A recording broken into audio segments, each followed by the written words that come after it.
ഇത് പാലക്കാട് റെയിൽവേ സ്റ്റേഷനിലെ ഓവർബ്രിഡ്ജാണ്.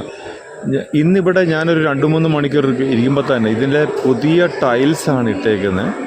ഇതിൽ നിരവധി ആൾക്കാർ സ്ലിപ്പായി വീഴുന്നുണ്ട്. അതിൻ്റെ കാരണം എന്തെന്ന് ചോദിച്ചാൽ പുതിയ ടൈൽസാണ്. നമ്മുടെ വീടുകളൊക്കെ ഉപയോഗിക്കുന്ന അതേ ടൈപ്പ് ഗ്ലേസിംഗ് ഉള്ള ടൈൽസാണ് ഇട്ടേക്കുന്നത്. അത് തന്നെ ഇതിൻ്റെ കാരണം. അതുകൊണ്ട് അധികൃതർ ശ്രദ്ധിച്ച് ഇതിനൊരു പരിഹാരം അത്യാവശ്യം ഉണ്ടാക്കിയെങ്കിൽ ഇവിടെ ഒരു അപകടം പതിയിരിക്കുന്നു. Palakkad railway station.